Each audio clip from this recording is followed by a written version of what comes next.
G'day there ladies and gents of the internet, I am the Braveheart Aussie and welcome to a journey in world building. I want to start today by saying a big thank you to everybody who subscribed to my channel. We just hit the silver play button milestone of 100,000 subscribers, which is an incredible milestone, so thank you so much to all the support. As part of reaching this point, I'll be doing a giveaway of 5 sets of physical lore cards seen here. These physical cards are snapshot summaries of some of the different settings that we've examined to date in the Dark Diaspora, so check out the upcoming post on my channel for the details. Now, today we're going to be jumping back into the Galadur Hegemony with another faction episode, and with this one we're going to be exploring one of the few standing interstellar military forces in the Dark Diaspora, the Sovereign Galadur Navy. As established in our Galadur world building episodes, namely episode 3 around the economy of the world, the Galadur Navy functions as a standing permanent naval, military and paramilitary force. It represents a huge economic cost burden to the hegemony as something of a point of differentiation with the other super-regional powers like the Tyson Sector Compact and the Genfarian Confederacy, which use either mercenary forces or composite fleets from member state flotillas under a single command structure for their military projections.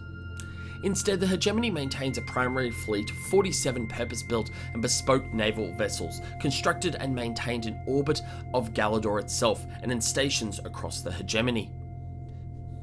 The Galadur Navy is organised into 5 separate numbered squadrons, which includes a purposely appointed rapid response flotilla squadron serving in a more traditional paramilitary role. At present, the intention is over the next 5 decades for the primary fleet to increase to a total of 80 vessels, which would include the creation of a 6th squadron. Each of the current numbered squadrons is constructed and formed around a combat carrier, with the hegemony subscribing to a carrier-led model of fleet deployment born from maintaining security across an expansive territory. The current Fortitude class carriers of the hegemony are some of the largest FTL capable ships ever constructed by humanity. Taking almost 20 years to construct, the original carrier class, the SGNS Fortitude itself, acts as the flagship of the Galadur Navy and the head of the home squadron number 1 located in orbit of Galadur's moon of Norcad. With a length of 1.6 kilometers or almost 1 mile and a displacement of over 600,000 tons, the carriers themselves are very slow moving when travelling under thrusters, though have some of the longest ranges in FTL at almost 1,200 light years. They maintain a crew of up to 15,000 souls, though this includes Galadur Marine and heavy armament detachments for planetary deployment and the crews of Corvette, SOW and Littoral ship complements. This means that the logistics of maintaining the operational effectiveness of a carrier squadron is prodigious, and the squadrons themselves have home bases above the most developed worlds in the hegemony, namely the 2nd and 3rd squadrons in orbit of the thrall worlds of Getsem Prime and Onov, the 4th squadron based in the agricultural world of Dobor, near that of the Koton Theatre, and of course the 1st squadron being based in Galadur Prime itself. When deployed, a Fortitude-class carrier functions in many ways as a mobile logistics and command and control base of operations, with the skeleton gantry of the carrier superstructure allowing for a diverse range of customizable modular mission packages and force multipliers to be deployed into theatres of operation. To combat this lack of sub-FTL mobility, a deployed carrier-led squadron typically includes 2 Menace-class combat destroyers. The Menace-class combat destroyers are approximately 800 meters or 2,600 feet in length and have a displacement of about 300,000 tons. They are heavily armed with a combination of 2 long-range heavy railgun emplacements, 2 surface and space-targeted missile batteries, and a rapid deployment bay for up to 26 package programmable ICDs, as well as short-range high-energy beam particle cannons for closer combat. It also maintains a comprehensive grid of disembodied and orbital point defense nodes, which deploy from the surface of the ship and act like a protective AG repulsor field halo, protecting that to counter ICDs and missile launches against the ship. With a construction time of approximately 5 years and a crew of 850 souls, a single Menace-class destroyer is arguably capable of establishing and maintaining orbital and deep space superiority for the hegemony in all but a handful of systems, and is regarded as the single most capable purpose-built combat ship class in the galaxy at the time of the Diaspora. This independent force projection capability has been magnified in the latest two versions of the Menace class destroyers as part of the 4th Squadron through the inclusion of external gantry installations to accommodate up to 4 Sloop of War or SOW class ships for use as Littoral, fast response point defense and anti-piracy suppression force multipliers. A carrier squadron is also typically comprised of 6 multi-purpose frigates. The exact mix varies between the squadrons, though there is typically a combination of the 257 metre or 843 feet, 100,000 ton Harass class light frigates, which are used for scouting and patrol flotilla lead functions, and the heavily armoured 312 metre or 123 feet, 125,000 ton Aggressor class attack frigate for AO controls and suppression, incursion, escort, and anti-ship combat. One of the primary mission packages of the Fortitude class carrier is that of a complement of 12 Corvettes. These Corvettes come in both FTL and non-FTL capable variants, though generally are deployed into a system via that of a carrier.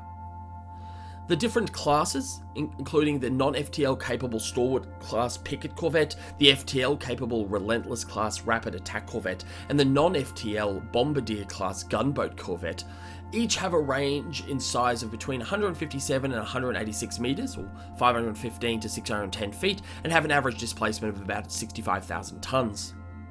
Generally, the FTL capability of the Corvettes is traded off against the overall ship tonnage or its armament depending on its role and function. The Corvettes generally serve as force multipliers for any squadron deployment, providing picket, anti-piracy, rapid response, and localised patrol functions. The Corvettes are also deployed as leads for small picket flotillas, complemented by SOW class Littoral and patrol ships, as well as protecting planetside army and marine deployments. This capability of a Fortitude class carrier to arrive in system and then deploy up to 12 additional vessels as a part of the fleet, in addition to that of its destroyer and frigate complements, provides significant force multiplier capabilities. This is further complemented by another capability of the Fortitude class carrier, which is when they replace the Corvettes with that of up to 3 mobile weapon platforms for more permanent and fixed heavy fire deployment capability. This capability is typically brought to bear after a system incursion point or beachhead has been established, with the carrier often returning back to base after deploying its Corvette complement before returning with the weapons platforms. These weapons platforms are similar to those found in orbit of heavily defended planets and act as a form of space artillery. They are smaller than their orbital counterparts, partly to ensure their mobility for repositioning around the system, often to maintain fire control on specific targets, and partly to allow them to be carrier deployed. Carriers can also deploy in situ resource and mining operations, act as mobile repair and maintenance yards for squadron vessels, and even assist in the deployment of more permanent toroid station habitats.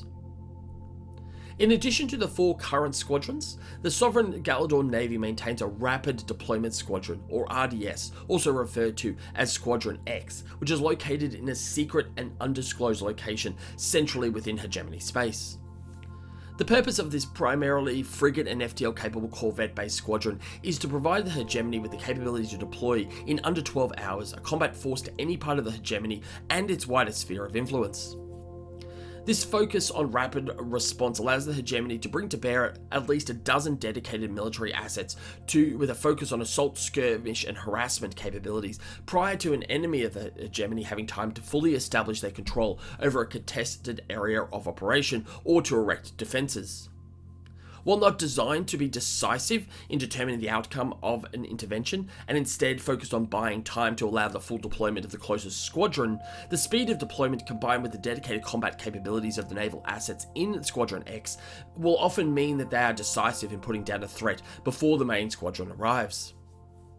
In addition to these core squadron assets, the Navy also maintains a fleet of over 1,000 supply and transport ships, mostly in the form of slightly customized manned pods for direct naval use, and also employs orbital launch platforms in order for squadron staging worlds